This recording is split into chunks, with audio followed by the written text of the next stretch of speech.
नमस्ते दोस्तों। आज सुनेंगे मुंशी प्रेमचंद जी की लिखी कहानी शूद्रा। माँ और बेटी एक झोपड़ी में गांव के ऊंचे सिरे पर रहती थीं। बेटी बाग से पत्तियां बटोर कर लाती, माँ भाड़ झोंकती। यही उनकी जीविका थी। सेर दो सेर अनाज मिल जाता था, खाकर पड़ी रहती थीं। माता विधवा थी, बेटी कुंवारी। घर में और कोई आदमी न था। माँ का नाम गंगा था, बेटी का गौरा। गंगा को कई साल से यह चिंता लगी हुई थी कि कहीं गौरा की सगाई हो जाए, लेकिन कहीं बात पक्की न होती थी। अपने पति के मर जाने के बाद गंगा ने कोई दूसरा घर न किया था, न कोई दूसरा धंधा ही करती थी। इससे लोगों को संदेह हो गया था कि आखिर इसका गुजर कैसे होता है। और लोग तो छाती फाड़ फाड़ कर काम करते हैं, फिर भी पेट भर अन्न मयस्सर नहीं होता।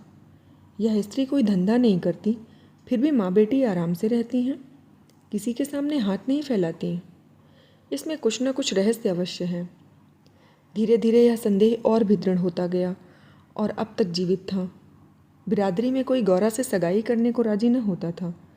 शूद्रों की बिरादरी बहुत छोटी होती है, 10-5 कोस से अधिक उनका क्षेत्र नहीं होता। इसीलिए एक दूसरे के गुण दोष किसी से छिपे नहीं रहते, उन पर पर्दा ही डाला जा सकता है। इस भ्रांति को शांत करने के लिए माँ ने बेटी के साथ कई तीर्थ यात्राएं की। उड़ीसा तक हो आई, लेकिन संदेह न मिटा। गौरा युवती थी, सुंदर थी, पर उसे किसी ने कुएं पर या खेतों में हंसते बोलते नहीं देखा। उसकी निगाह कभी ऊपर उठती ही न थी, लेकिन ये बातें भी संदेह को और पुष्ट करती थीं। अवश्य कोई न कोई रहस्य है। कोई युवती इतनी सती नहीं हो सकती। कुछ गुपचुप की बात अवश्य है। यूं ही दिन गुजरते जाते थे। बुढ़िया दिनों दिन चिंता से घुल रही थी। उधर सुंदरी की मुख छवि दिनों दिन निखरती जाती थी, कली खिलकर फूल हो रही थी। एक दिन एक परदेसी गांव होकर निकला, 10-12 कोस से आ रहा था। नौकरी की खोज में कलकत्ता जा रहा था। रात हो गई। किसी कहार का घर पूछता हुआ गंगा के घर आया। गंगा ने उसका खूब आदर सत्कार किया। उसके लिए गेहूं का आटा लाई, घर से बर्तन निकाल कर दिए। कहार ने पकाया, खाया और बातें होने लगीं। सगाई की चर्चा छिड़ गई। कहार जवान था। गौरा पर निगाह पड़ी, उसका रंग ढंग देखा, उसकी सजल छवि आंखों में समा गई। वह सगाई करने पर राजी हो गया। लौटकर घर चला गया। 2-4 गहने अपनी बहन के यहाँ से लाया। गांव के बजाज ने कपड़े उधार दे दिए। 2-4 भाई बंधुओं के साथ सगाई करने आ पहुंचा। सगाई हो गई और वह यहीं रहने लगा। गंगा बेटी और दामाद को आंखों से दूर न कर सकती थी, परंतु 10-5 दिनों में ही मंगरू के कानों में इधर उधर की बातें पड़ने लगीं। सिर्फ बिरादरी के ही नहीं, अन्य जाति वाले भी उनके कान भरने लगे। ये बातें सुन सुनकर मंगरू पछताता था कि नाहक यहाँ फंसा, पर गौरा को छोड़ने का ख्याल कर उसका दिल कांप उठता था। 1 महीने के बाद मंगरू अपनी बहन के घर के गहने लौटाने गया। खाने के समय उसका बहनोई उसके साथ भोजन करने न बैठा। मंगरू को कुछ संदेह हुआ। बहनोई से बोला, तुम क्यों नहीं आते? बहनोई ने कहा, तुम खा लो, मैं फिर खा लूँगा। मंगरू, बात क्या है? तुम खाने के लिए क्यों नहीं आते? बहनोई, जब तक पंचायत न होगी मैं तुम्हारे साथ कैसे खा सकता हूँ? तुम्हारे लिए बिरादरी भी छोड़ दूंगा। किसी से पूछा न गाछा, जाकर एक हरजाई से सगाई कर ली। मंगरू चौके पर से उठाया, मिर्जई पहनी और ससुराल चला आया। बहन खड़ी रोती रह गई। उसी रात को वह किसी से कुछ कहे सुने बगैर गौरा को छोड़कर कहीं चला गया। गौरा नींद में मग्न थी। उसे क्या खबर थी कि वह रत्न जो मैंने इतनी तपस्या के बाद पाया है, मुझे सदा के लिए छोड़कर जा रहा है। कई साल बीत गए, मंगरू का कुछ पता न चला। कोई पत्र तक न आया, पर गौरा बहुत प्रसन्न थी। वह मांग में सिंदूर डालती, रंग बिरंगे कपड़े पहनती और अधरों पर मिस्सी के धड़े जमाती। मंगरू भजनों की एक पुरानी किताब छोड़ गया था, उसे पढ़ती और गाती। मंगरू ने उसे हिंदी सिखा दी थी। टटोल टटोल कर भजन पढ़ लेती थी। पहले वह अकेली बैठी रहती। गांव की और स्त्रियों के साथ बोलते चालते उसे शर्म आती थी। उसके पास वह वस्तु न थी जिस पर दूसरी स्त्रियां गर्व करती थीं। सभी अपने अपने पति की चर्चा करती। गौरा का पति कहाँ था? वह किसकी बातें करती? अब उसका पति भी था, अब वह अन्य स्त्रियों के साथ इस विषय पर बातचीत करने की अधिकारिणी थी। वह भी मंगरू की चर्चा करती। मंगरू कितना स्नेहशील है, कितना सज्जन, कितना वीर। पति चर्चा से उसे कभी तृप्ति ही न होती थी। स्त्रियाँ, मंगरू तुम्हें छोड़कर क्यों चले गए? गौरी, क्या करते, मर्द कभी ससुराल में पड़ा रहता है। देश परदेश में निकलकर 4 पैसे कमाना ही तो मर्दों का काम है, नहीं तो मान मर्यादा का निर्वाह कैसे हो।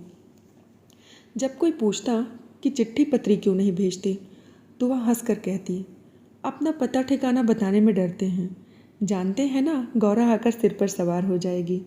सच कहती हूँ, उनका पता ठिकाना मालूम हो जाए तो यहाँ मुझसे एक दिन भी न रहा जाए। वह बहुत अच्छा करते हैं कि मेरे पास चिट्ठी पत्री नहीं भेजते। बेचारे परदेश में कहाँ घर गृहस्थी संभालते फिरेंगे। एक दिन किसी सहेली ने कहा, हम न मानेंगे, तेरा जरूर मंगरू से झगड़ा हो गया है, नहीं तो बिना बताए बिना कुछ कहे सुने क्यों चले जाते। गौरा ने हंसकर कहा, बहन, अपने देवता से भी कोई झगड़ा करता है? वे मेरे मालिक हैं, भला मैं उनसे झगड़ा करूँगी? जिस दिन झगड़े की नौबत आएगी कहीं डूब मरूंगी। मुझसे कहकर जा पाते तो मैं उनके पैरों से लिपट न जाती। एक दिन कलकत्ता से एक आदमी आकर गंगा के घर ठहरा। पास के ही किसी गांव में अपना घर बताया। कलकत्ता में वह मंगरू के पड़ोस में ही रहता था। मंगरू ने उससे गौरा को अपने साथ लाने को कहा था। 2 साड़ियाँ और राह खर्च के लिए रुपए भी भेजे थे। गौरा फूली न समाई, बूढ़े ब्राह्मण के साथ चलने को तैयार हो गई। चलते वक्त वह गांव की सब औरतों से गले मिली। गंगा उसे स्टेशन तक पहुंचाने गई। सब कहते थे, बेचारी लड़की के भाग जग गए, नहीं तो यहाँ कुड़ कुड़ कर मर जाती। रास्ते भर गौरा सोचती, न जाने वे कैसे हो गए होंगे। अब तो मूछें अच्छी तरह निकल आई होंगी। परदेश में आदमी सुख से रहता है, देह भर आई होगी, बाबू साहब हो गए होंगे। मैं पहले 2-3 दिन उनसे बोलूँगी नहीं, फिर पूछूँगी, तुम मुझे छोड़कर क्यों चले गए? अगर किसी ने मेरे बारे में कुछ बुरा भला कहा ही था तो तुमने उसका विश्वास क्यों कर लिया? तुम अपनी आँखों से न देखकर दूसरों के कहने पर क्यों गए? मैं भली हूँ या बुरी हूँ तो तुम्हारी। तुमने मुझे इतने दिनों तक रुलाया क्यों? तुम्हारे बारे में अगर इसी तरह कोई मुझसे कहता तो क्या मैं तुमको छोड़ देती? जब तुमने मेरी बाँह पकड़ ली तो तुम मेरे हो गए। फिर तुम में लाख ऐब हो मेरी बला से, चाहे तुम तुर्क ही क्यों ना हो। मैं तुम्हें छोड़ नहीं सकती। तुम क्यों मुझे छोड़कर भागे? क्या समझते थे भागना सहज है? आखिर झक मार कर बुलाया कि नहीं? कैसे ना बुलाते। मैंने तो तुम्हारे ऊपर दया की कि चली आई, नहीं तो कह देती कि मैं ऐसे निर्दयी के पास नहीं जाती। तो तुम आप दौड़े आते हैं। तप करने से देवता भी मिल जाते हैं, आकर सामने खड़े हो जाते हैं। तुम कैसे ना आते?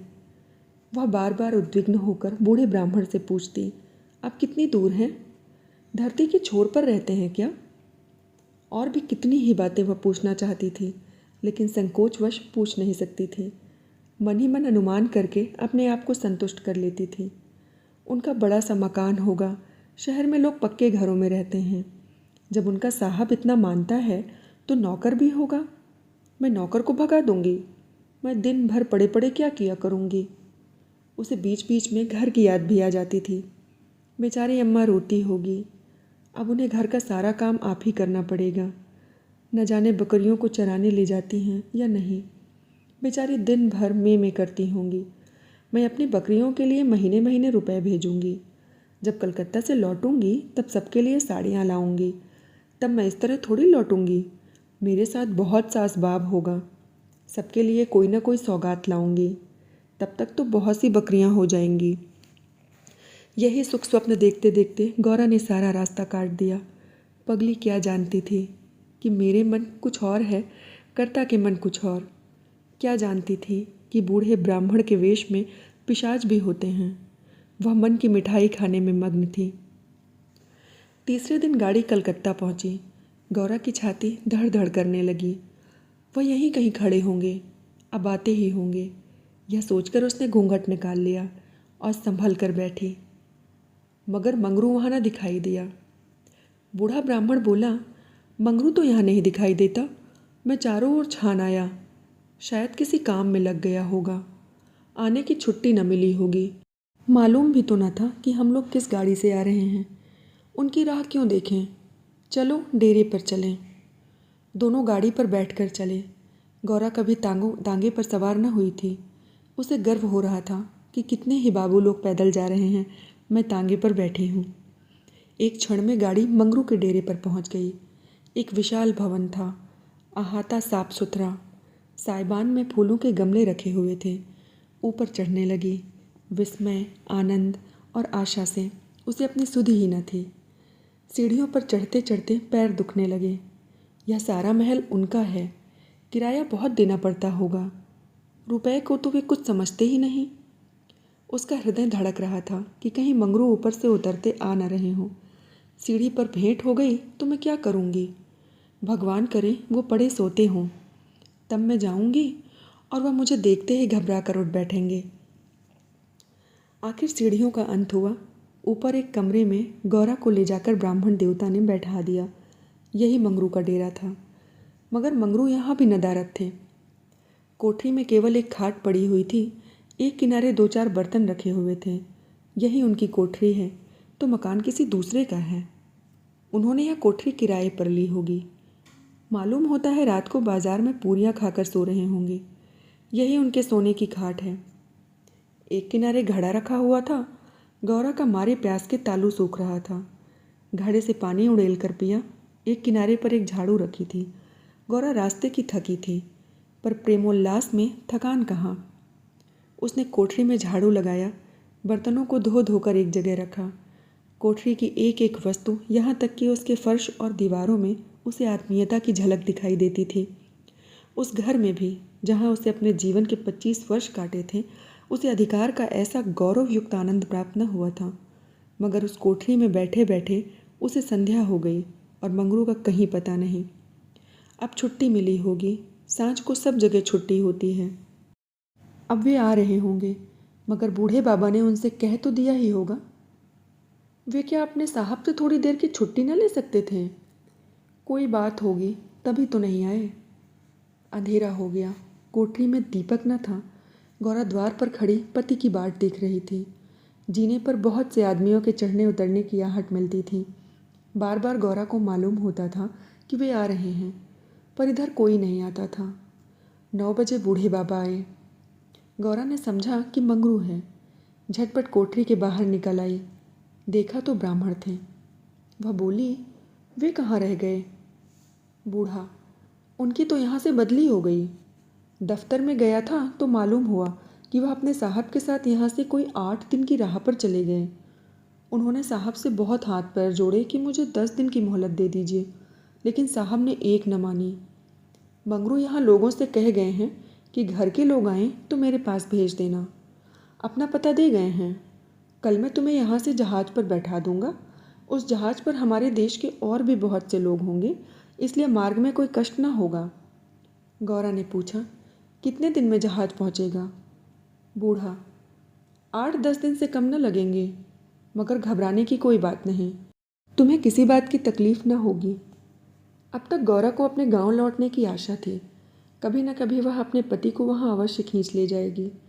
लेकिन जहाज पर बैठकर उसे ऐसा मालूम हुआ कि अब फिर माता को न देखूंगी, फिर गांव के दर्शन न होंगे। देश से सदा के लिए नाता टूट रहा है। देर तक घाट पर खड़ी रोती रही। जहाज और समुद्र देखकर उसे भय हो रहा था। हृदय दहल रहा था। शाम को जहाज खुला। उस समय गौरा का हृदय एक अच्छे भय से चंचल हो उठा। थोड़ी देर के लिए नैराश्य ने उस पर अपना आतंक जमा लिया। न जाने किस देश जा रही हूँ, उनसे भेंट भी होगी या नहीं, उन्हें कहाँ खोजती फिरूंगी, कोई पता ठिकाना भी तो नहीं मालूम। बार बार पछताती थी कि एक दिन पहले क्यों न चली आई। कलकत्ता में भेंट हो जाती तो मैं उन्हें वहाँ कभी न जाने देती। जहाज पर और कितने ही मुसाफिर थे। कुछ स्त्रियाँ भी थीं। उनमें बराबर गाली गलौज हो रही थी, इसलिए गौरा को उनसे बातें करने की इच्छा न होती थी। केवल एक स्त्री उदास दिखाई देती थी। गौरा ने उससे पूछा, तुम कहाँ जाती हो बहन? उस स्त्री की बड़ी बड़ी आंखें सजल हो गईं। बोली, कहाँ बताऊँ बहन, कहाँ जा रही हूँ। जहाँ भाग्य लेकर जाएगा वहीं जा रही हूँ। तुम कहाँ जाती हो? गौरा, मैं तो अपने मालिक के पास जा रही हूँ। जहाँ यह जहाज़ रुकेगा वे वहीं नौकर हैं।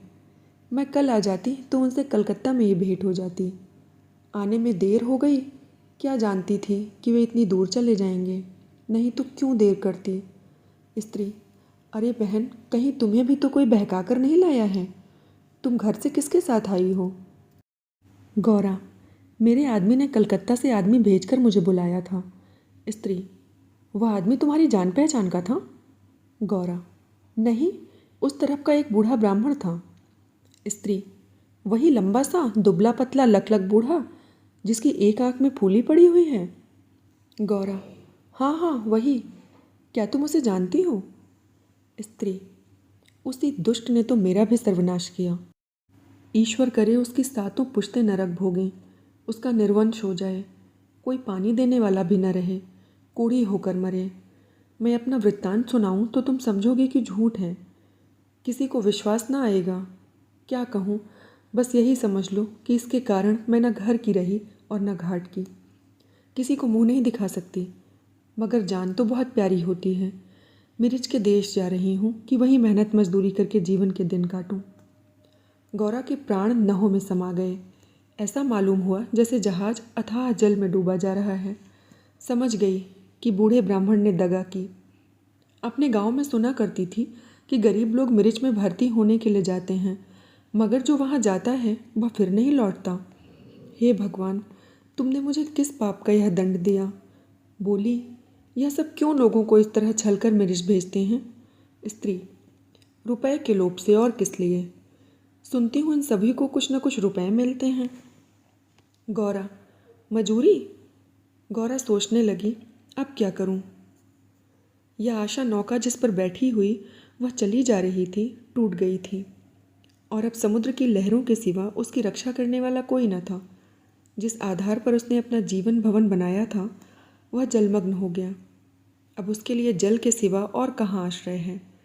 उसकी अपनी माता की, अपने घर की, अपने गांव की, सहेलियों की याद आती और ऐसी घोर मर्म वेदना होने लगी मानो कोई सर्प अंतस्थल में बैठा हुआ बार बार डस रहा हो।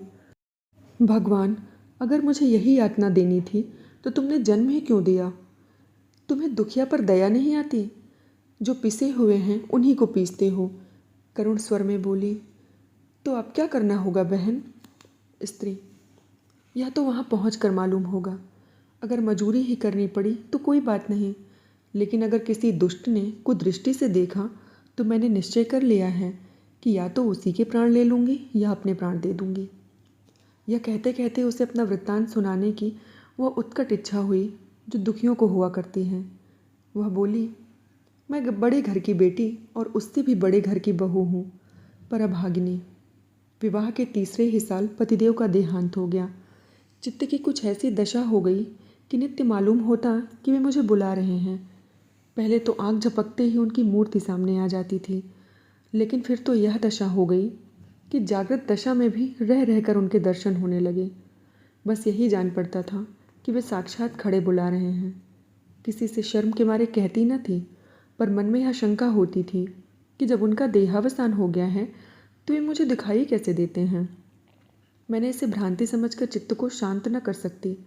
मन कहता था, जो वस्तु प्रत्यक्ष दिखाई देती है वह मिल क्यों नहीं सकती? केवल वह ज्ञान चाहिए। साधु महात्माओं के सिवा ज्ञान और कौन दे सकता है? मेरा तो अब भी विश्वास है कि अभी ऐसी क्रियाएं हैं जिनसे हम मरे हुए प्राणियों से बातचीत कर सकते हैं, उनको स्थूल रूप से देख सकते हैं। महात्माओं की खोज में रहने लगी। मेरे यहाँ अक्सर साधु संत आते थे, उनसे एकांत में इस विषय में बातें किया करती थी, पर वे लोग सदुपदेश देकर मुझे टाल देते थे। मुझे सदुपदेशों की ज़रूरत न थी। मैं वैधव्य धर्म खूब जानती थी। मैं तो वह ज्ञान चाहती थी जो जीवन और मरण के बीच का पर्दा उठा दे। 3 साल तक मैं इसी खेल में लगी रही। 2 महीने बाद वही बूढ़ा ब्राह्मण सन्यासी बना हुआ मेरे यहाँ जा पहुँचा। मैंने इससे वही भिक्षा मांगी। इस धूर्त ने कुछ ऐसा माया जाल फैलाया कि मैं आखिर रहते हुए भी फंस गई। अब सोचती हूँ तो अपने ऊपर आश्चर्य होता है कि मुझे उसकी बातों पर इतना विश्वास क्यों हुआ। मैं पति दर्शन के लिए सब कुछ झेलने को, सब कुछ करने को तैयार थी। इसने रात को अपने पास बुलाया, मैं घर वालों से पड़ोसिन के घर जाने का बहाना करके इसके पास गई। एक पीतल से इसकी धुई जल रही थी। उस विमल चांदनी में यह जटाधारी ज्ञान और योग का देवता सा मालूम होता था। मैं आकर धुई के पास खड़ी हो गई। उस समय यदि बाबा जी मुझे आग में कूद पड़ने की आज्ञा देते तो मैं तुरंत कूद पड़ती। इसने मुझे बड़े प्रेम से बैठाया और मेरे सिर पर हाथ रखकर न जाने क्या कर दिया कि मैं बेसुध हो गई। फिर मुझे कुछ नहीं मालूम कि मैं कहाँ गई, क्या हुआ। जब मुझे होश आया तो मैं रेल पर सवार थी। जी में आया कि चिल्लाऊं, पर यह सोचकर कि अब गाड़ी रुक भी गई और मैं उतर भी पड़ी तो घर में घुसने न पाऊंगी, मैं चुपचाप बैठी रह गई। मैं परमात्मा की दृष्टि से निर्दोष थी, पर संसार की दृष्टि में कलंकित हो चुकी थी। रात को किसी युवती का घर से निकल जाना कलंकित करने के लिए काफ़ी था। जब मुझे मालूम हो गया कि सब मुझे टापू में भेज रहे हैं तो मैंने ज़रा भी आपत्ति नहीं की। मेरे लिए अब सारा संसार एक सा है। जिसका संसार में कोई न हो उसके लिए देश परदेश दोनों बराबर हैं। हाँ, यह पक्का निश्चय कर चुकी हूँ कि मरते दम तक अपने सतीत्व की रक्षा करूँगी। विधि के हाथ में मृत्यु से बढ़कर कोई यातना नहीं। विधवा के लिए मृत्यु का क्या भय? उसका तो जीना और मरना दोनों बराबर हैं। बल्कि मर जाने से जीवन की विपत्तियों का तो अंत हो जाएगा। गौरा ने सोचा, इस स्त्री में कितना धैर्य और साहस है, फिर मैं क्यों इतनी कातर और निराश हो रही हूँ। जब जीवन की अभिलाषाओं का अंत हो गया तो जीवन के अंत का क्या डर। बोली, बहन, हम और तुम एक जगह रहेंगे। मुझे तो अब तुम्हारा ही भरोसा है। स्त्री ने कहा, भगवान का भरोसा रखो और मरने से मत डरो। सघन अंधकार छाया हुआ था। ऊपर काला आकाश था, नीचे काला जल। गौरा आकाश की ओर ताक रही थी, उसकी संगिनी जल की ओर। उसके सामने आकाश के कुसुम थे, इसके चारों ओर अनंत अखंड अपार अंधकार था। जहाज से उतरते ही एक आदमी ने यात्रियों के नाम लिखने शुरू किए। इसका पहनावा तो अंग्रेजी था, पर बातचीत से हिंदुस्तानी मालूम होता था। गौरा सिर झुकाए अपनी संगिनी के पीछे खड़ी थी। उस आदमी की आवाज़ सुनकर वह चौंक पड़ी। उसने दबी आंखों से उसकी ओर देखा। उसके समस्त शरीर में सनसनी दौड़ गई। क्या स्वप्न तो नहीं देख रही हूँ? आंखों पर विश्वास न आया। फिर उस पर निगाह डाली। उसकी छाती वेग से धड़कने लगी और पैर थर थर काँपने लगे। ऐसा मालूम होने लगा मानो चारों ओर जल ही जल है और उसमें बही जा रही हूँ। उसने अपनी संगिनी का हाथ पकड़ लिया, नहीं तो ज़मीन पर ही गिर पड़ती। उसके सम्मुख वही पुरुष खड़ा था जो उसका प्राणाधार था और जिससे इस जीवन में भेंट होने की उसे लेश मात्र भी आशा न थी। यह मंगरू था, इसमें जरा भी संदेह न था। हाँ, उसकी सूरत बदल गई थी। यौवनकाल का वह कांतिमय साहस, सदैव छवि नाम को भी न थी। बाल खिचड़ी हो गए थे, गाल पिचके हुए, लाल आँखों से कुवासना और कठोरता झलक रही थी, पर था वह मंगरू। गौरा के मन में प्रबल इच्छा हुई कि स्वामी के पैरों से लिपट जाऊं। चिल्लाने का जी चाहा, पर संकोच ने मन को रोक लिया। बूढ़े ब्राह्मण ने बिल्कुल ठीक कहा था। स्वामी ने अवश्य मुझे बुलाया था और आने से पहले यहाँ चले आए। उसने अपनी संगिनी के कान में कहा, बहन, तुम उस ब्राह्मण को व्यर्थ ही बुरा कह रही थी। यही तो वे हैं जो यात्रियों के नाम लिख रहे हैं। स्त्री, सच? खूब पहचानती हो? गौरा, बहन, क्या इसमें भी शक हो सकता है? स्त्री, तब तो तुम्हारे भाग जग गए, मेरी भी सुधि लेना। गौरा, भला बहन, ऐसा भी हो सकता है कि यहाँ तुम्हें छोड़ दूँ? मंगरू यात्रियों से बात बात पर बिगड़ता था, बात बात पर गालियाँ देता था। कई आदमियों को ठोकर मारी और कई को केवल गांव का जिला न बता सकने के कारण धक्का देकर गिरा दिया। गौरा मन ही मन गड़ी जाती थी। साथ ही अपने स्वामी के अधिकार पर उसे गर्व भी हो रहा था। आखिर मंगरू उसके सामने आकर खड़ा हो गया और कुचेष्टापूर्ण नेत्रों से देखकर बोला, तुम्हारा क्या नाम है?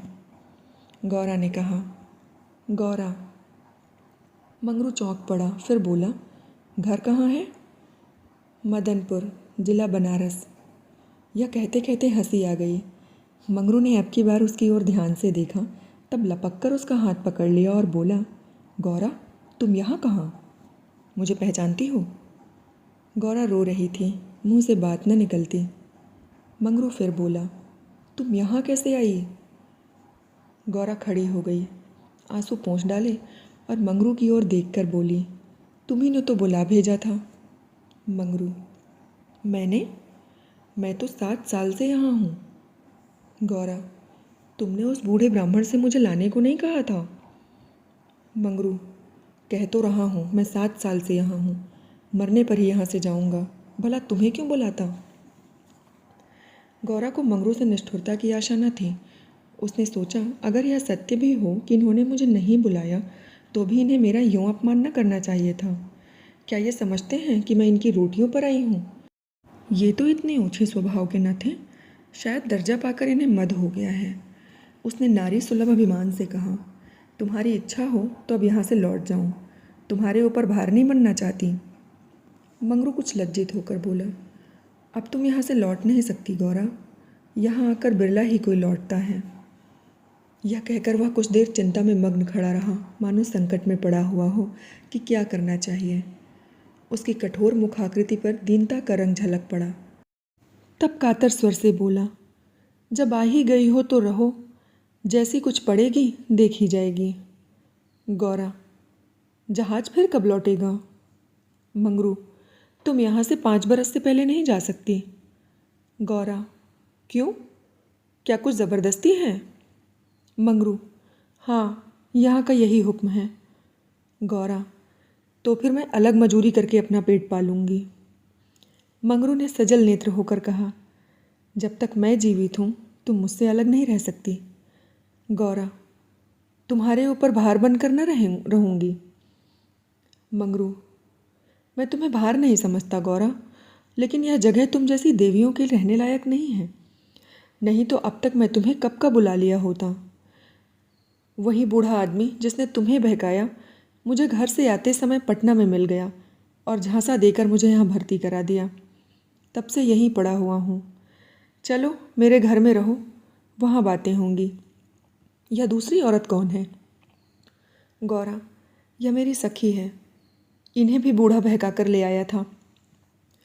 मंगरू, यह तो किसी कोठी में जाएंगी। इन सब आदमियों की बाँट होगी, जिसके हिस्से में जितने आदमी आएंगे उतने हर एक कोठी में भेजे जाएंगे। गौरा, यह तो मेरे साथ रहना चाहती हैं। मंगरू, अच्छी बात है, इन्हें भी लेती चलो।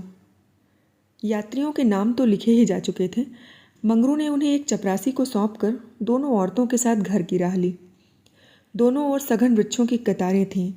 जहाँ तक निगाह जाती थी ऊख ही ऊख दिखाई देती थी। समुद्र की ओर से शीतल निर्मल वायु के झोंके आ रहे थे। अत्यंत सुरम्य दृश्य था, पर मंगरू की निगाह उस ओर न थी।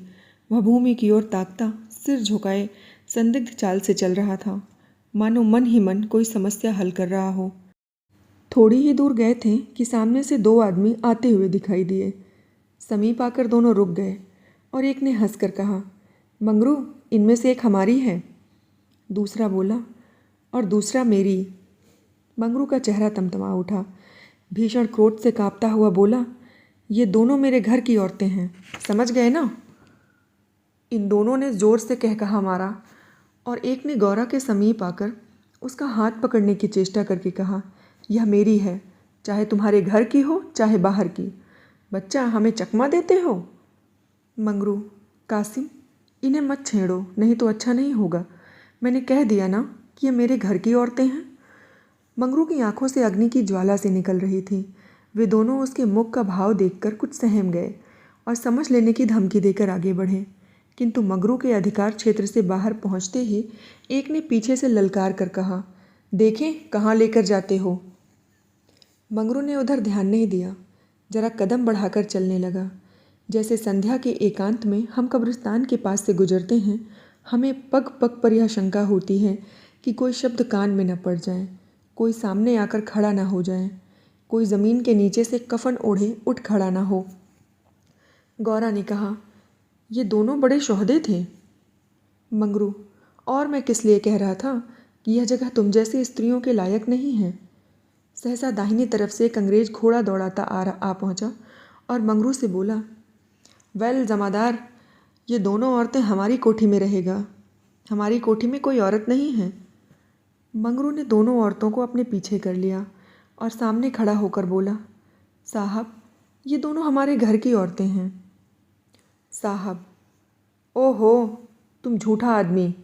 हमारी कोठी में कोई औरत नहीं और तुम दो ले जाएगा? ऐसा नहीं हो सकता। गौरा की ओर इशारा करके बोला, इसको हमारी कोठी पर पहुंचा दो। मंगरू ने सिर से पैर तक कांपते हुए कहा, ऐसा नहीं हो सकता। मगर साहब आगे बढ़ गया था। उसके कान में ये बात न पहुंची थी। उसने हुक्म दे दिया था और उसकी तामील करना जमादार का काम था। शेष मार्ग निर्विघ्न समाप्त हुआ। आगे मजूरों के रहने के मिट्टी के घर थे। द्वारों पर स्त्री पुरुष जहाँ तहाँ बैठे हुए थे। सभी इन दोनों स्त्रियों की ओर घूरते थे और आपस में इशारे करते हंसते थे। गौरा ने देखा, उनमें छोटे बड़े का लिहाज नहीं है, न किसी की आंखों में शर्म है। एक औरत ने चिलम पीते हुए अपनी पड़ोसिन से कहा, 4 दिन की चांदनी, फिर अंधेरी रात। दूसरी अपनी चोटी गूंथती हुई बोली, कलोर है ना। मंगरू दिन भर द्वार पर बैठा रहा, मानो कोई किसान अपने मटर के खेत की रखवाली कर रहा हो। कोठी में दोनों स्त्रियां बैठी अपने नसीबों को रो रही थीं।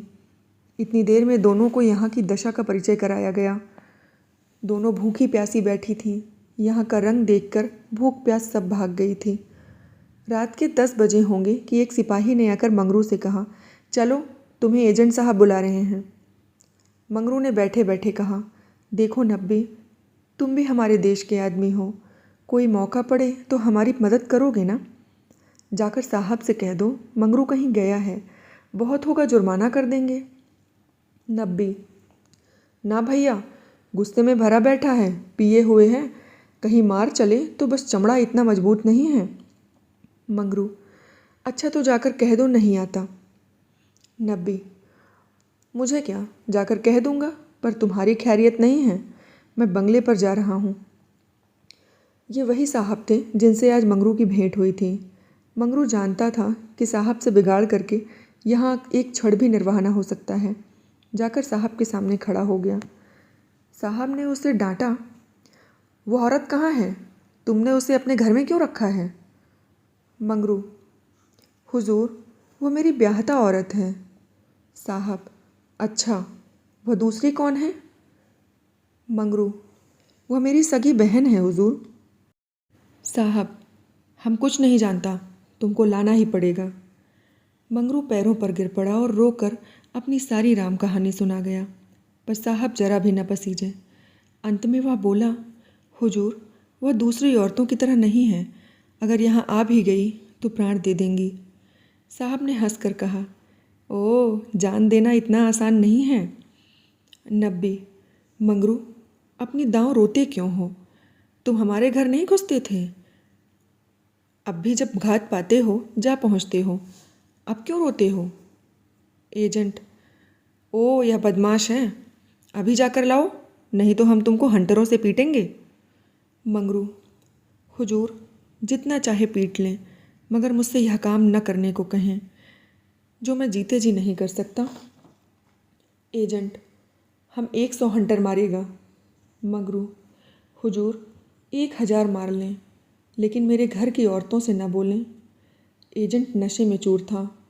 हंटर लेकर मंगरू पर पिल पड़ा और लगा सड़ासड़ जमाने। 10-12 कोड़े मंगरू ने धैर्य के साथ सहे, फिर हाय हाय करने लगा। देह की खाट फट गई थी और मांस पर चाबुक पड़ता था तो बहुत जब्त करने पर भी कंठ से आर्त ध्वनि निकल आती थी, और अभी 100 में कुल 15 चाबुक पड़े थे। रात के 10 बज गए थे। चारों ओर सन्नाटा छाया था और उस नीरव अंधकार में मंगरू का करुण विलाप किसी पक्ष की भांति आकाश में मंडरा रहा था। वृक्षों के समूह भी हदबुद्धि से खड़े मौन रुदन की मूर्ति बने हुए थे।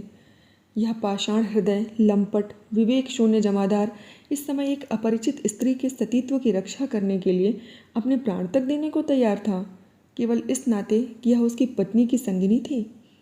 वह समस्त संसार की नज़रों में गिरना गमारा कर सकता था, पर अपनी पत्नी की भक्ति पर अखंड राज्य करना चाहता था। इसमें अणु मात्र की भी कमी उसके लिए असहाय थी। उस अलौकिक भक्ति के सामने उसके जीवन का क्या मूल्य था? ब्राह्मणी तो ज़मीन पर ही सो गई थी, पर गौरा बैठे पति की राह जोह रही थी। अभी तक वह उससे कोई बात ही नहीं कर सकी थी। 7 वर्षों की विपत्ति कथा कहने और सुनने के लिए बहुत समय की ज़रूरत थी, और रात के सिवा वह समय फिर कम मिल सकता था। उसे ब्राह्मणी पर कुछ क्रोध सा आ रहा था कि यह क्यों मेरे गले पड़ी हुई है, इसी के कारण तो वह घर में नहीं आ रहे हैं। यकायक वह किसी का रोना सुनकर चौंक पड़ी। भगवान, इतनी रात गए कौन दुख का मारा रो रहा है? अवश्य कोई कहीं मर गया है। वह उठकर द्वार पर आई और यह अनुमान करके कि मंगरू यहाँ बैठा हुआ है, बोली, वह कौन रो रहा है, जरा देखो तो। लेकिन जब कोई जवाब न मिला तो वह स्वयं कान लगाकर सुनने लगी। सहसा उसका कलेजा धक से हो गया। तो यह उन्हीं की आवाज़ है। अब आवाज़ साफ सुनाई दे रही थी, मंगरू की आवाज़ थी। वह द्वार के बाहर निकल आई। उसके सामने एक गोली के टप्पे पर एजेंट का बंगला था। उसी तरफ से आवाज़ आ रही थी। कोई उन्हें मार रहा है।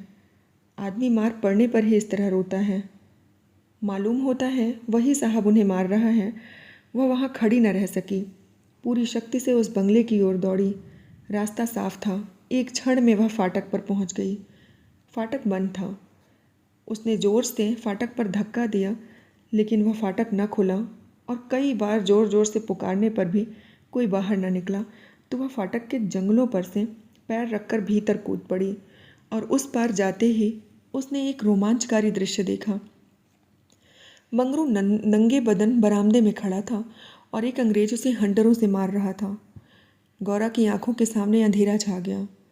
वह एक छलांग में साहब के सामने जाकर खड़ी हो गई और मंगरू को अपने अच्छे प्रेम सबल नेत्रों से देखकर उसे अपने हाथों से ढक कर बोली, सरकार, दया करो, इनके बदले मुझे जितना चाहो मार लो, पर इनको छोड़ दो। एजेंट ने हाथ रोक लिया और उन्मत्त की भांति गौरा की ओर कई कदम आकर बोला, हम इसको छोड़ दें तो तुम मेरे पास रहेगा? मंगरू के नथुने फड़कने लगे।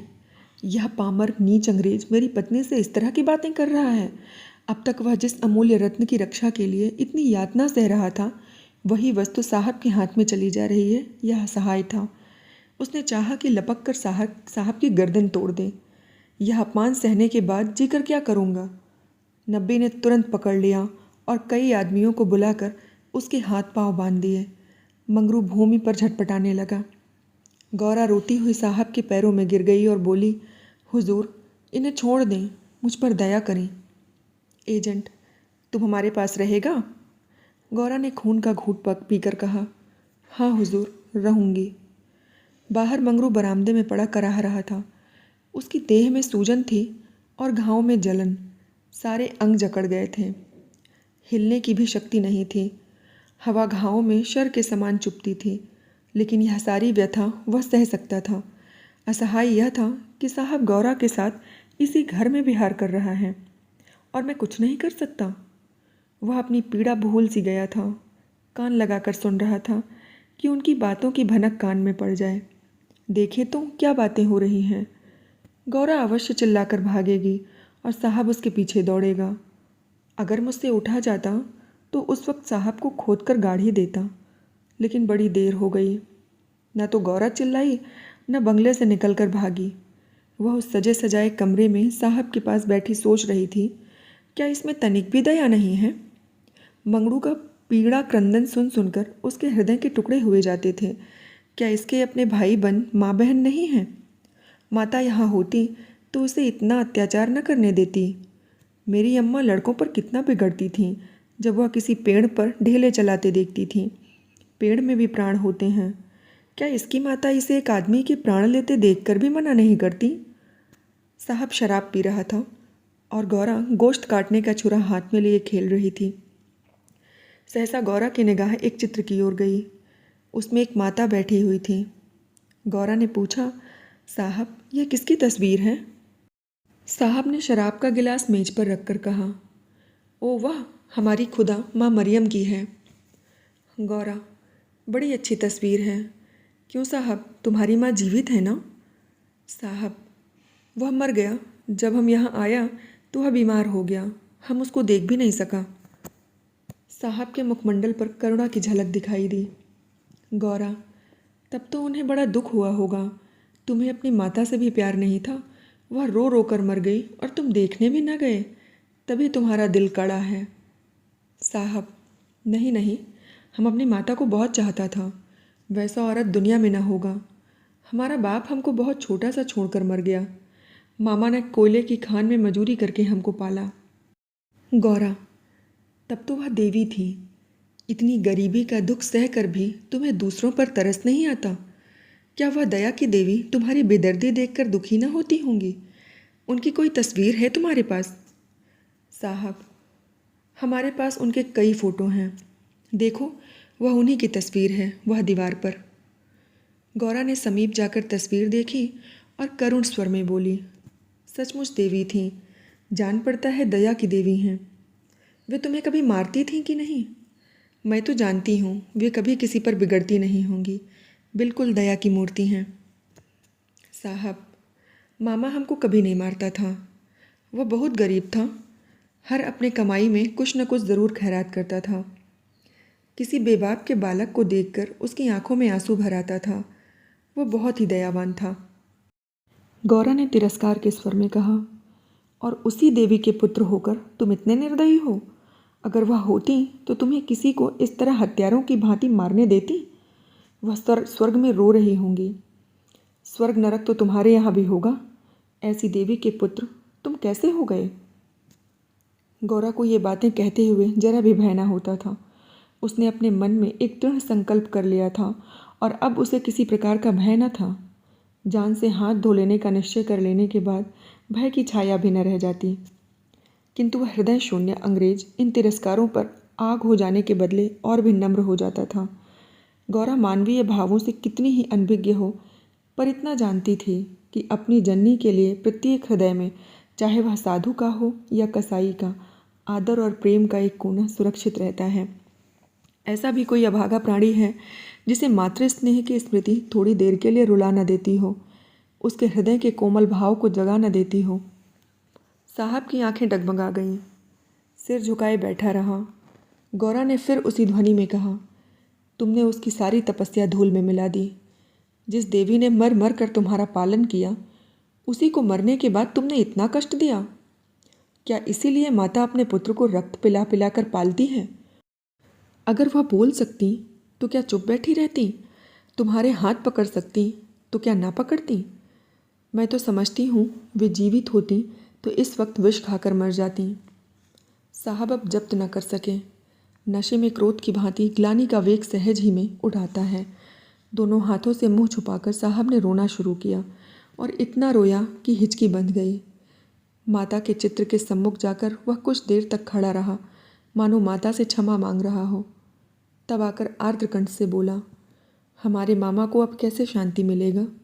हाय, हमारे सबब से उसको स्वर्ग में भी सुख न मिला। हम कितना अभागा है।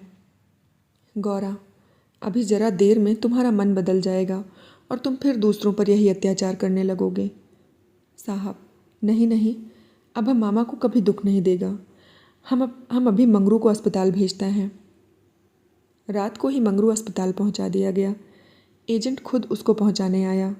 गौरा भी उसके साथ थी। मंगरू को ज्वर हो आया था, बेहोश पड़ा हुआ था।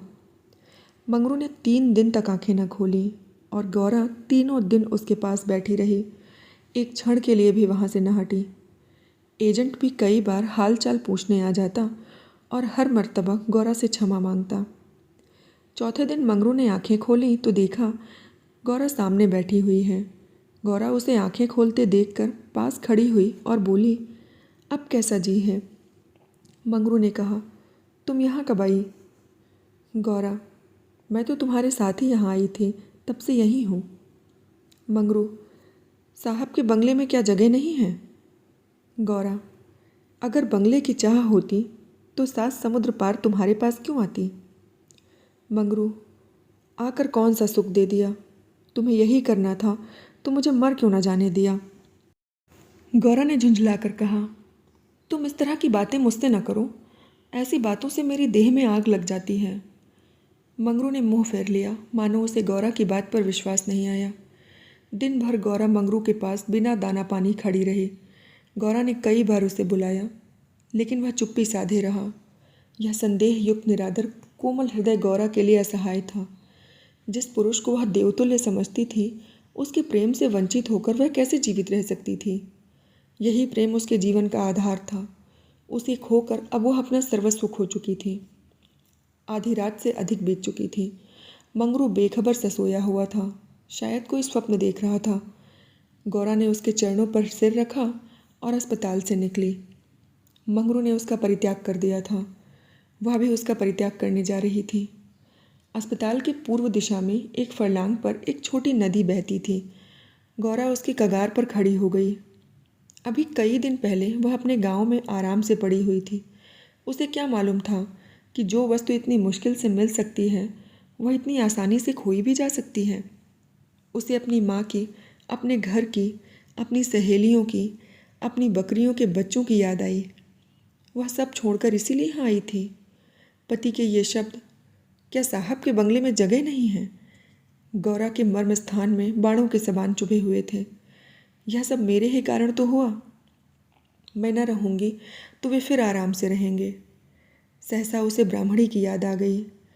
उस दुखिया के दिन यहाँ कैसे कटेंगे? चलकर साहब से कह दूँ कि उसे या तो उसके घर भेज दें या किसी पाठशाला में काम दिला दें।